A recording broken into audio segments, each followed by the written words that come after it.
Hi, Michaela. Hi, Steve. Well, we're back after many months of traveling and teaching, and our podcasts during that time have been mostly excerpts from the Q&As from those live workshops. And now it's the summer, and we have some time, and we're going to be recording lots of episodes in this format on Zoom here, and me interviewing you and us discussing all kinds of things. And I will be posing to you, not today, but in future episodes, viewer questions about any of the range of subjects that we cover. In fact, we call it AMA, Ask Michaela Anything. So if you're listening to this or watching this and you have questions you'd like me to pose to Michaela or things you'd like us to discuss together, then email us at workshops@michaelabohm.com, or you can email me at steve@michaelabohm.com, and we will massage them skillfully into the itinerary. Yes.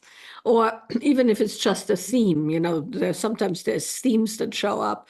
So if you don't have a direct question, but there's something that you'd like to hear about, we can discuss that as well. So Indeed. yes, super excited about being back in video format. And we'll see what shows up.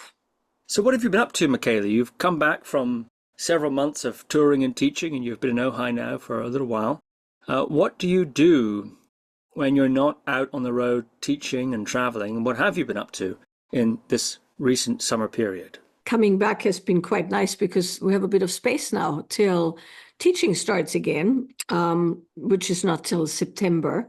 We should probably talk about that as well at some point. But just to answer your question, it's nice and spacious, and I've been doing lots of practice, and also, just a bit of extra attention and care on the land and the animals. And I've started a new creative project. So there's a lot going on, quite fun stuff happening in this next little while. I'm curious what sort of practices you've been engaging with, and if there's a theme there. And I'm also interested in that creative project.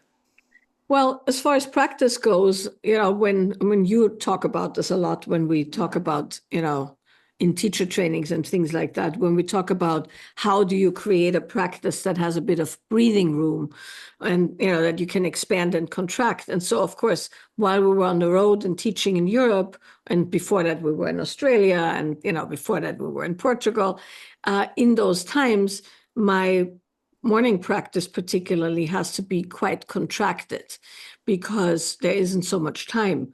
And now that I'm home and I have a bit of space, and also because we're not teaching any events till September, I can let all those different aspects of practice expand. And that's been really quite nice. And so, everything that's been contracted and put one above the other stacked so that I can fit it in a short period of time, gets its own space and its own breathing room. And that's been really pleasant, but also quite time consuming. Yeah, that sounds very interesting indeed. So you're saying that regular daily practice can be a kind of condensed version of all the various practices there might be, and now you're on holiday, you're able to open that up and take each of those slices by themselves or in some sort of sequence. How have you been arranging it, and do you still have a kind of regime or structure overall? Yeah. I think that the important piece to start with is that, of course, what makes a daily practice really good for anyone who wants to do a daily practice is that you can learn a lot about how your life functions, or how your body is feeling, or what's happening in your life via the metrics of the practice. So I do the same set of practices every morning, and that set of practices never really changes. Then I add other things that I'm interested in, but as a set of practices that never changes. And because that set of practices never changes, I get to see how I'm doing within that practice, which gives me some information about my life, or, my stress, how stressed I am, or how my body is doing, my nutrition. All of those things show up as a variable within the steady daily practice. So one way of explaining that is essentially, the first thing I do in the morning is I have a cup of tea. I get up, I do the things one does when one gets up, and then I make a pot of tea. And then with that pot of tea, if I'm home, I have my little table by the window where I get to see the sunrise. But even if we're on the road, I'll find a space somewhere to sit. And I have that first cup of tea. And just in that first cup of tea, I can tell, did I sleep well or not? Did I wake up tired or not? Am I stressed and my mind's racing, or am I quite, content and happy and my mind's quiet? So I can see where I'm at, because the action is always the same, but then what I bring to it is very different. So that's what makes a regular practice really good and very useful. And now that I'm home and I have time, or I'm taking the time, I should really say, I can essentially expand each of those pieces, much, much more elaborate, or make it much more elaborate. So the things that I always do, regardless of what happens, is a combination that kind of sets me off in the day. And the first thing is the tea. And then I just sit with the tea. And here in Ohio, of course, I have this incredible window that looks out at the sunrise. So I typically time it. So I sit there before the sun goes up. And I just sit and I have my first cup of tea. And with that first cup of tea, or first pot of tea in my case, I do nothing. I just sit. I look around, I feel my body, I listen to what's happening out in nature, and I watch the sun rise. And then there comes this moment where the sun comes over the hill, and it's quite beautiful. And, the sun hits my face, and I get my morning sun exposure. That kind of sets me right for the day. And at that point, then I do a combination of writing. So I do morning pages, and sometimes that's just a page if I'm really busy. But if I have time, like now, I might write for 20, 30 minutes just by hand in a journal. So because I find that it's much, much more personal than if I type or things like that. So I write. Then I will do some nonlinear, mostly, just to see where my body is at, and mostly just a song at that point, if I do a contracted version. Then I'll pull some cards, either my own, the 55 flavors oracle cards, or I have a few decks of oracle cards or tarot I really like, and I read whatever, the cards say as kind of a reflection. Then I'll meditate for 5-10 minutes mostly. And I'm laughing because that's barely worth calling meditation, but that's within my stack of things. And then I typically do a bit of deity yoga practice, some, deity merging. And that's kind of the set that I do. And that always stays the same. And then there's some slight variations as far as how, how much nonlinear I do, or how much sitting I do, or how much tea I drink. But that's the set that I do every morning, regardless. And then now, of course, because I'm home, I've added all kinds of other things to it. And so now I have it that the entire thing takes about 3 hours, essentially, but that includes going for a walk, working out, having an ice bath, and doing an extended nonlinear practice. So what it looks like right now is tea, several rounds of tea, longer writing, longer deity merging, longer nonlinear. Then when I'm done with kind of that set, I'll go and have a walk. There's a very nice steep, like kind of two hills incline, really close by. And then when I come back, I'll go into the ice bath, and then I'll work out, and then I'll have a meal, and then I'll start anything else that's going on. So that's the current very indulgent, wonderful, long practice. I see. I have a couple of questions about it.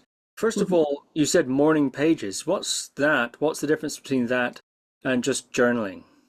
Well, the concept of morning pages, of course, comes from The Artist's Way, very famous book by Julia Cameron.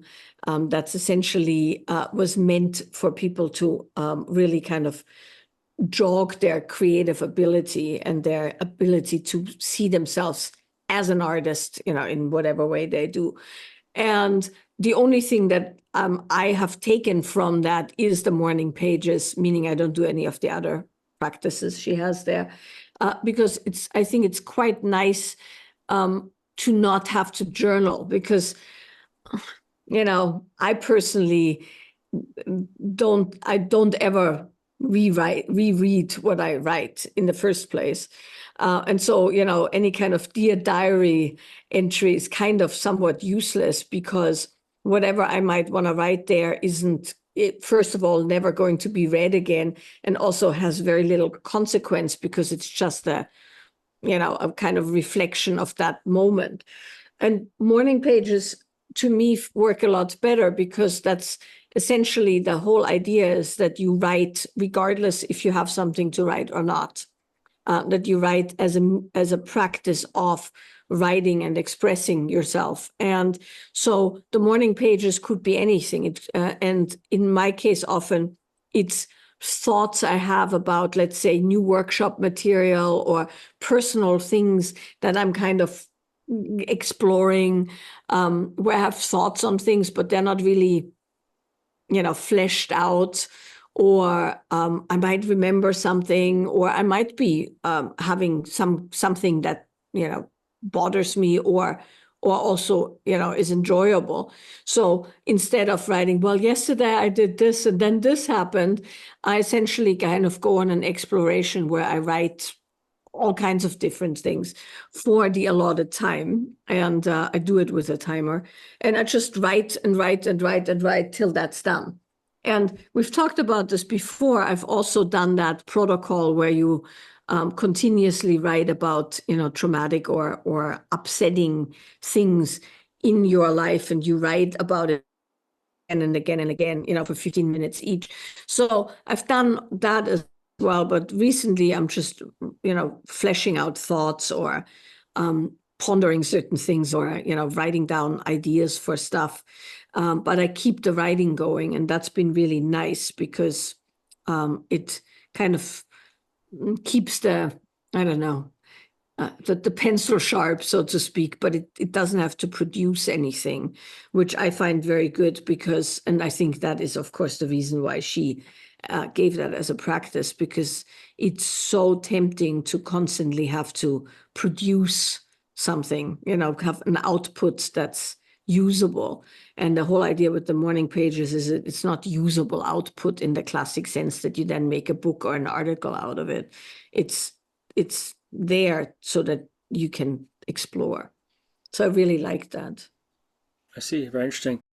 And how do you determine which deity to work with? I'm not asking necessarily which one you are working with, but I'm curious how it is you determine out of all the possible range. Yeah, I mean, I think it's worth saying that, of course, not everybody is their practice wants to do deity yoga, of course. For me, the deity yoga is a part of, just a general practice through line that goes beyond what I'm about to say. But how I pick, and how I also pick the flavors for the flavor cards. Sometimes I pull them like an oracle, but sometimes I pick something specific that supports what I'm working with in general in life. So you can do that with an archetype, you can do it with a flavor card. I do it with a deity, where I essentially pick a deity that has the kind of exalted qualities of something that I'm working with, right? So, I'm trying to come up with an example. I don't want to actually give away what I'm working, like with what deity I'm working with right now, because I'm in the middle of it.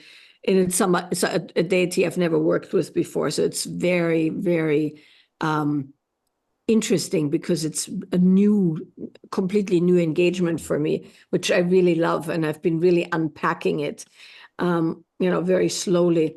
But typically, I have a few go-to deities that either support, let's say, a bit of fire and passion and forward momentum, or softening and relaxing, and kind of the more beauty realm of life, or a more nurturing, let's say, teaching, nurturing, attentive quality. So there's different deities I've worked with for the sake of reminding myself of certain qualities or honing in on certain qualities.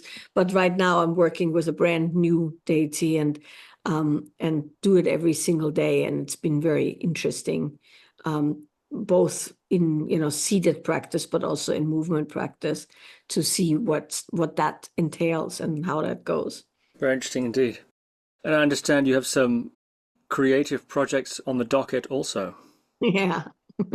I'm actually in the preparation for new material for the Portugal retreat in October, which is the next iteration or the next layer of the flavor practice, which is an archetypal, it's archetypal engagement with different aspects of humans, or human experience. And last year I created an entire deck with the feminine flavors. And this year, I'm actually creating a masculine flavor deck, and that's what I'm in the middle of right now. And it's a very tedious process in the sense that the rendering takes forever and ever and ever. But I have managed, and I do this on big whiteboards, I've managed to flesh out the list of flavors that I would like to create, or at least see if I can create. So it's like a whole wish list of masculine flavors, and it's quite fun because all flavors are within us. It doesn't matter if they're masculine or feminine. They're all part of our expression internally or externally. But of course, we have these preferences. And so last year when I did the feminine flavor deck, there were some that I really, really loved that I still like to pick and have on my altar because they're so dear to me. And of course, when we then look at the masculine flavors, we can play with that, with essentially liberating some of those flavors internally or strengthening things, but you can also use those kind of flavors to heal certain things internally as well as externally, or you can kind of use them in a way that you can kind of attract and polarize and play with the external form of that. And so how I had to start to begin with was kind of pick flavors that I personally would enjoy just seeing and looking at, because I had to kind of get myself over the hump of getting the project started. So my first couple of flavors that I've created are all kind of, hunky things of sorts that I'm enjoying and that I'm enjoying playing with externally. But then it will get much more subtle with internal flavors as well, and different, the heart and the more, kind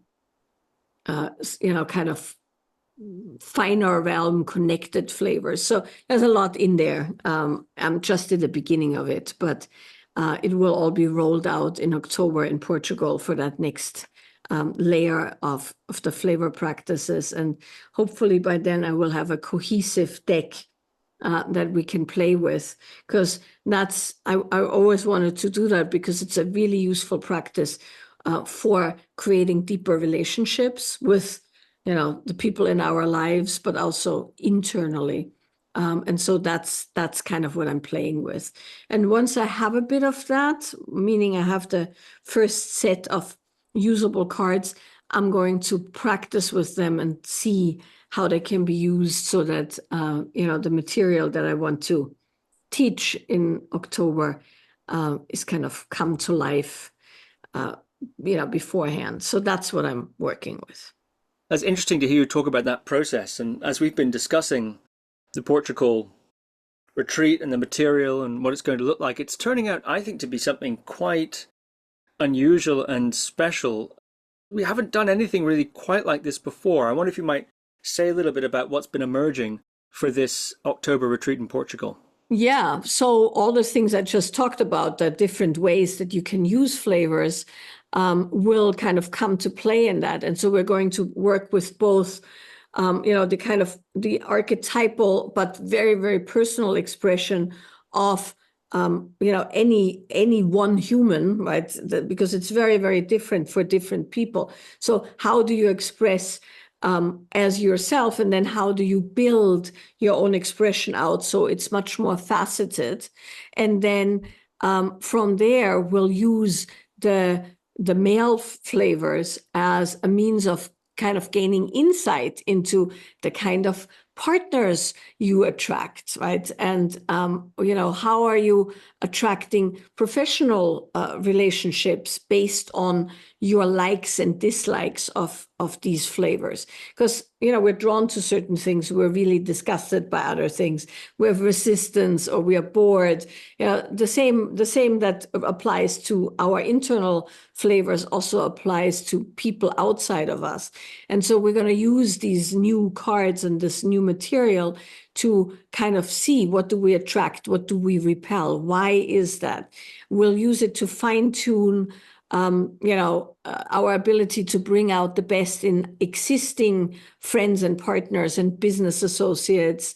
So there's a lot in there that's a very, very rich way of kind of playing with something that gets made visual and that gets made very concrete through the prop, so to speak, but then can be really worked with internally. And then, of course, one of the things that I really always wanted to do, and why I'm now doing it, is that we hear a lot about certain flavors missing from people's lives, and them having kind of cravings for certain flavors and not really knowing how to attract those flavors, but also, and that's the important piece, not really knowing how to receive certain things.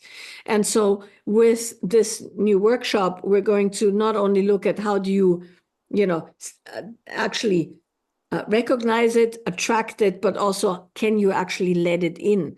And the flavor practice is a really, really good way of doing that, both in the expression within our own body, but also what we want back and how that plays together. And then, of course, some of the other things I talked about will also come in: the healing of certain masculine imprints, past partners, paternal figures, other male imprints. So there'll be a lot of stuff there that we're going to work with that goes external, both relational and as well professional and community-wise. And then also, of course, our inner engagement, the parts of us that we have disowned. And very often we have good, strong aspects, but then we disown them because it's not felt appropriate, or it's not giving us the reward we want. So there is all of this the internal polarities that can be really brought to life and externalized. And then, of course, when you externalize these things, you can really work with it. So it's essentially a very modernized, actualized, embodied archetypal work. So I'm quite excited about this because we have been doing archetypal and, flavor and deity, embodied and deity work for, the entirety of our teaching career. And this is the next level, and that's the next layer. And so, I can't wait to spend these next 6 weeks really diving into that, so it's all ready and good to go for Portugal and then beyond from there. Yes, I think it's going to be quite a unique experience in Portugal. Oh, yeah, one thing I wanted to ask you is about workouts. I know you're always doing something interesting with workouts and various different regimes. Are you doing anything worth mentioning in that regard? Well, yes, and that's also an exploration right now. So the thing that I'm working on at the moment is essentially, as much hardcore muscle building and load bearing as I can, because of course, one of the things that happens when we're on the road is it gets somewhat less regimented what we can do because we're in different places on planes. We teach 12-hour days sometimes. So when I'm home, what I'm really trying to do is set myself up with a really good foundation so that when we're out and about, I can, modify a bit. And so at the moment, I'm really trying to get as much kind of weight training in and load bearing in, because of course at my age and at my moment in life, wanting to like really, really have a lot of strength for the bones, and also muscle, of course, has now been shown to be, really, really important as an organ, right? Not just as something that makes you look buff, but as a means of regulating hormones and sleep and well-being. And so I'm really working on that, getting a lot more protein in my diet, which is very hard, I must say, because how much protein can you eat in a day? But supposedly, in order to really keep muscle going, there's a certain amount you need. So I'm experimenting with, is that true? Is it feasible? How can I work with it? And so I still do the weightlifting routine that you actually taught me, and which is an amazing, super simple, can do everywhere, kind of regimen that maybe we can, talk about. You can talk about at some point. That's just super easy to do, and that I can do and without injuring myself. And that's been really, really pleasant, because one of the things when you start, of course, after I've been on the road for whatever 5 weeks, and I was sick in Europe, I had a flu or something, and so I started at a point, and now a couple of weeks in, I can really see the progress, and that's of course also hugely motivating. And then I have a lot of extra energy, which then I can use, both for practice and going further walks and all of that. So it's a really pleasing engagement with my body that's a lot more, let's say, structured and linear than all the nonlinear practice I usually do. So I kind of have both in my day now, and it feels really wonderful, and I'm quite quite happy about it.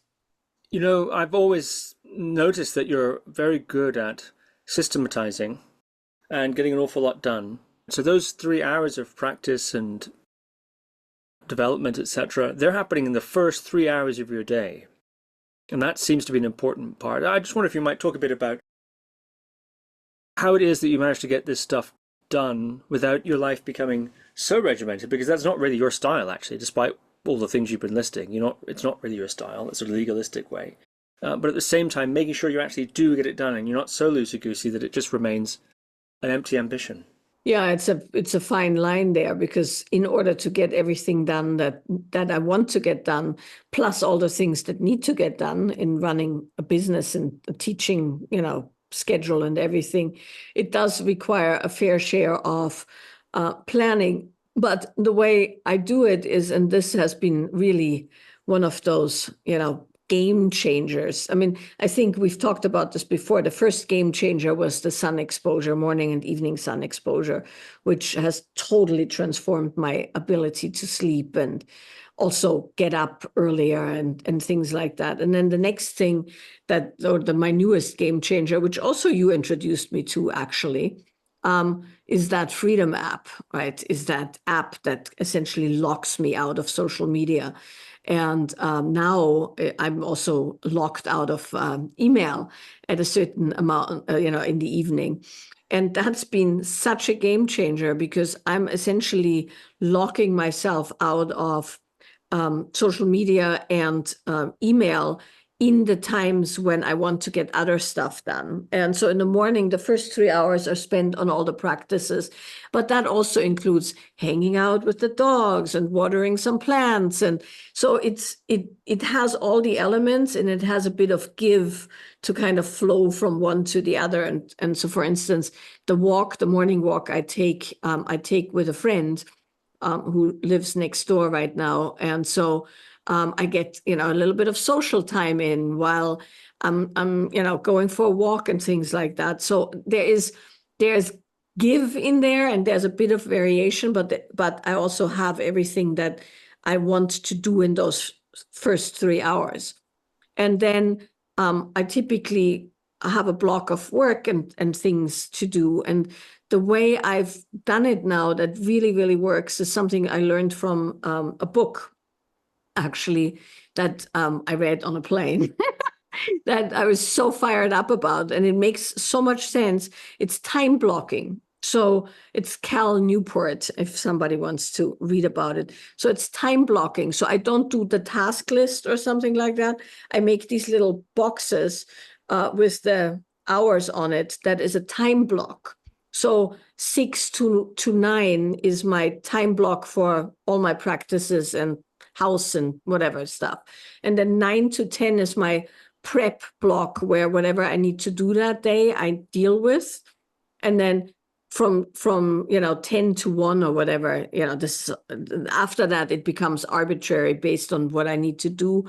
I have like a set amount of hours to do stuff, and then I have another block doing other stuff. And then I always do kind of my fun, watering some plants, hanging with the dogs, harvesting some plums, making, some kind of meal or something at the end of the day, so that my last block, even though it's somewhat productive, is kind of my winding down block. And at the end of that block, I lock myself out of email now and out of social media, so I don't waste my life scrolling through Instagram when there's a sunset happening and owls flying and books to be read and stuff like that.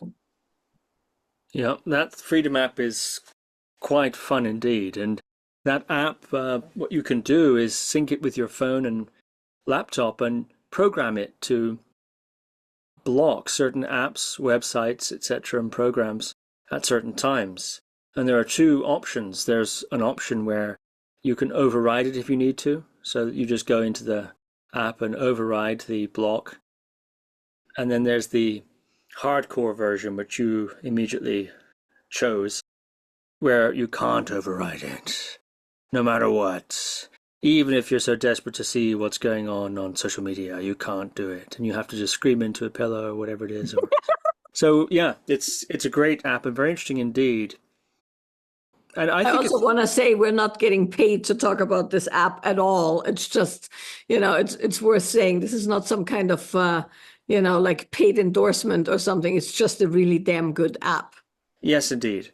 Well, thank you, Michaela. It's been very interesting to catch up about all these details. And that Portugal retreat, as well as the flavour deck cards and various other things, are all linked in the description below, or you can find it all at www.michaelabohm.com. And so it's very nice to talk to you, and see you next time. Well, I'm glad we're back to filming podcasts. So thank you very much, Steve.